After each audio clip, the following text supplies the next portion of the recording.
Before take में आपका स्वागत है दोस्तों। राजस्थान में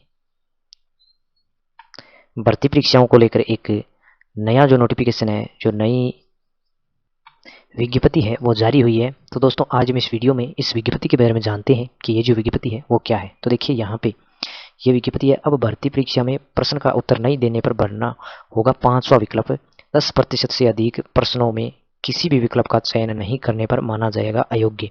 आरपीएससी ये अभी जो नोटिफिकेशन है, ये जो विज्ञप्ति है ये अभी जारी हुई है। आरपीएससी ने ये कहा है, जैसा कि अभी मैंने आपको बताया। तो देखिए जानते हैं इसके बारे में। यहाँ पे देखिए नीचे क्या लिखा है इसमें। ये ऑफिशियल इसकी जो विज्ञप्ति है वो है, आप देख सकते हैं, सूचना एवं जनसंपर्क विभाग राजस्थान सरकार, इसकी ऑफिशियल वेबसाइट है। इस पे ये जो विज्ञप्ति है ये उपलब्ध है, आप भी देख सकते हैं। लेकिन यहाँ पे देखिए क्या लिखा है इसमें। 24 अगस्त जयपुर से ये है। यहाँ पे देखिए राजस्थान लोक सेवा आयोग द्वारा आयोजित वस्तुनिष्ठ भर्ती परीक्षा में अब प्रश्न पत्र व ओएमआर सीट में 5वां विकल्प भी दिया जाएगा। यानी राजस्थान लोक सेवा आयोग द्वारा जो भी भर्ती परीक्षाएं आयोजित की जाती है, जो वस्तुनिष्ठ भर्ती परीक्षाएं होती है, जैसे विकल्प वाली, जिनमें विकल्प दिए जाते हैं, आपको विकल्प के तौर पर जो उत्तर है वो देने होते हैं। तो यहाँ पे देखिए उनमें एक 5वां विकल्प भी अब ओएमआर सीट में जोड़ा जाएगा। पहले हमें क्या है, 4 विकल्प देखने को मिलते थे, अब एक 5वां विकल्प भी ओएमआर सीट के अंदर जोड़ा जाएगा। यदि अभ्यर्थी किसी प्रश्न का उत्तर नहीं देना चाहता है तो उसे 5वें विकल्प का चयन करना होगा। यानी अब जैसे मान लीजिए आप चारों में से कोई भी उत्तर नहीं देना चाहते, आपको कोई प्रश्न नहीं आ रहा है, आप गलत नहीं करना चाहते हैं और उसका उत्तर भी नहीं देना चाहते हैं, तो पहले क्या होता था कि हम उसको खाली छोड़ देते थे, कुछ भी नहीं भरते थे। लेकिन अभी क्या है, देखिए यहाँ पे अगर आप उत्तर नहीं देना चाहते हैं तो आपको 5वां विकल्प भरना पड़ेगा, और अगर आप उत्तर देना चाहते हैं तो आपको कोई भी उत्तर जो आपको अच्छा लगता है वो आप दे सकते हैं। लेकिन यहाँ पे देखिए आगे आयोग सचिव ने बताया कि आगामी भर्ती परीक्षाओं में ही इसकी शुरुआत हो जाएगी।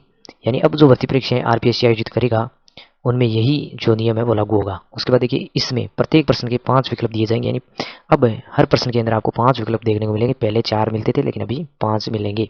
अभ्यर्थी को सही उत्तर निर्दिष्ट करते हुए 5 में से केवल एक गोले को ओएमआर सीट पर नीले बॉल पॉइंट पेन से घेरा कर भरना होगा। यानी अब पहले हम 4 भरते थे, 4 में से 1 भरते थे, अब 5 में से आपको एक ही भरना होगा। ऐसा नहीं है कि 2-3 भरने होंगे, लेकिन भरना तो विकल्प 5 में से एक ही है, वही सेम प्रक्रिया है, लेकिन एक विकल्प जो है वो जोड़ा गया है। यहाँ पे देखिए प्रत्येक प्रश्न के किसी एक विकल्प को भरना अनिवार्य होगा। यानी अब जो ये है इसके अंदर क्या है, ये नियम आया है कि अब आपको जो 5 विकल्प दिए जाएंगे उनमें से एक विकल्प भरना अनिवार्य होगा। आप खाली नहीं छोड़ सकते उसको।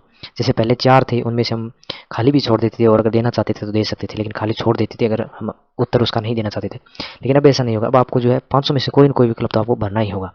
यदि अभ्यर्थी प्रश्न का उत्तर नहीं देना चाहता है तो 5वें विकल्प का चयन कर भरना होगा। यानी अगर आप उत्तर नहीं देना चाहता है, आपको नहीं आते हैं, आप गलत नहीं भरना चाहते हैं, तो आपको 5वां विकल्प जो है उसमें चूज करना होगा। उसके बाद किसी भी विकल्प का चयन न करने पर प्रति प्रश्न 1/3 अंक है वो काटे जाएंगे। यानी अगर आप 500 में से कोई भी विकल्प चूज नहीं करते हैं, उसको ऐसे ही छोड़ देते हैं, तो आपके जो अंक है वो भी काटे जाएंगे, नेगेटिव मार्किंग भी होगी 1/3। अब देखिए अभ्यर्थी द्वारा 10% से अधिक प्रश्नों में यदि किसी भी विकल्प का चयन नहीं किया जाता है तो उसे उस परीक्षा हेतु अयोग्य ठहरा दिया जाएगा।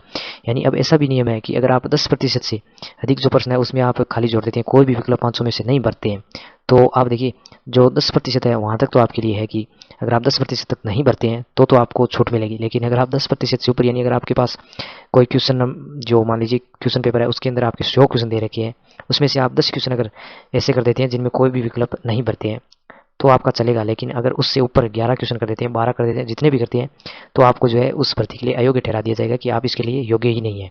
तो आपको अब क्या है, इसमें 500 में से कोई ना कोई जो ऑप्शन है वो तो आपको भरना ही होगा।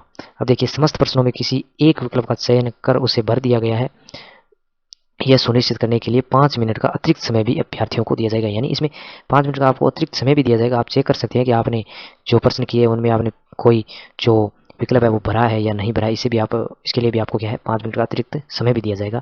तो ये भी एक अच्छी बात है। लेकिन यहाँ पे देखिए आपको उत्तर देना अनिवार्य है। चयन प्रक्रिया पूर्ण होने तक सुरक्षित रखनी होगी ओएमआर सीट की कार्बन प्रति। यानी अब जो कार्बन प्रति आप जो भी आप पेपर दे के आते हैं, क्वेश्चन पेपर, उसकी जो कार्बन प्रति आप अपने साथ लेकर जाते हैं उसको भी आपको अब क्या है सुरक्षित रखनी होगी। ऐसा नहीं है कि आप आते ही कहीं फेंक देते हैं, तो यहाँ पे सुरक्षित रखनी होगी। अभ्यर्थियों की परीक्षा समाप्ति पर पूरी ओएमआर सीट शिक्षक को सौंपनी होगी। शिक्षक इसकी मूल प्रति को स्वयं के पास जमा कर कार्बन प्रति को सावधानीपूर्वक अलग करते हुए परीक्षार्थी को देंगे। इस कार्बन प्रति को परीक्षार्थी अपने साथ ले जा सकेगा। चयन प्रक्रिया पूर्ण होने तक परीक्षार्थी को इस कार्बन प्रति को सुरक्षित रखना होगा एवं आयोग द्वारा मांगने पर प्रस्तुत करना होगा। यानी यहाँ पे ये भी है कि अगर आपको जो कार्बन प्रति दी जाती है वो आपसे जब आपका चयन होगा तब मांगा भी जा सकता है कि आपकी जो कार्बन प्रति है वो कहाँ पे है। आपको प्रस्तुत करने को कह सकते हैं कि अपनी कार्बन प्रति लाओ। तो ऐसा भी है। अगर आप कोई अब आगे जो भर्ती होगी उसमें आपको जो कार्बन प्रति दी जाएगी उसको आपको सुरक्षित रखना होगा। अगर आपका चयन होगा तो वहाँ पे वो भी मांगी जाएगी, यानी आपको वो भी देनी होगी डॉक्यूमेंट्स के साथ। अगर आप नहीं देते हैं तो आपको अयोग्य यानी आपका उस भर्ती में चयन हो जो है नहीं किया जाएगा। ये सभी है ये, तो ये भी है। आगे देखिए, वरिष्ठ अध्यापक संस्कृत माध्यमिक भर्तियों की परीक्षा 2022 काउंसलिंग में अनुपस्थित रहे अभ्यर्थियों को अंतिम अवसर, यानी इस भर्ती में जो इसकी काउंसलिंग हुई थी उसमें जो अभ्यर्थी अनुपस्थित रहे थे उनको एक बार अंतिम अवसर भी दिया जा रहा है। अगर आप इसमें आपका जो है काउंसलिंग हुआ था और आप वहाँ पे नहीं गए थे, अनुपस्थित रहे थे काउंसलिंग में, आपने काउंसलिंग नहीं करवाई है, तो आपको यहाँ पे भी जो है एक अंतिम मौका और भी दिया जा रहा है, तो इसको भी आप ध्यान में रखें। बाकी देखिए यहाँ पे यहाँ पे जो ये विज्ञप्ति है इसके अंदर यहाँ पे बात आती है कि देखिए, एक तो यहाँ पे आती है कि अब 5 विकल्प हमें देखने को मिलेंगे क्वेश्चन पेपर के अंदर, और 500 में से एक जो विकल्प है वो हमें अनिवार्य रूप से भरना होगा। अगर नहीं भरेंगे तो यहाँ पे जो है 10% से अगर अधिक होते हैं ऐसे पर्सन जिनमें कोई भी विकल्प नहीं भरा हुआ होगा, तो आपको जो है 10% से अधिक होने पर आपको अयोग्य ठहरा दिया जाएगा। और उसके बाद आपको जो कार्बन कॉपी दी जाती है जो ऑफलाइन पेपर्स होते हैं उनके अंदर, तो जो कार्बन प्रति आपके पास होती है उसको भी आपको जो है जब आपका चयन होगा तो डॉक्यूमेंट्स के अंदर उसको भी आपको प्रस्तुत करना होगा। तो ये 2 बातें इससे विज्ञप्ति में निकल करके आती है। तो दोस्तों यही थी आज की अपडेट्स। अगर दोस्तों आपको दी गई जानकारी अच्छी लगी है तो आप जो है वीडियो को लाइक करना न भूलें और दोस्तों के साथ शेयर करना न भूलें। और दोस्तों ये जो विज्ञप्ति है इसके बारे में आपकी क्या राय है ये भी आप कमेंट बॉक्स में ज़रूर बताएं अपनी राय।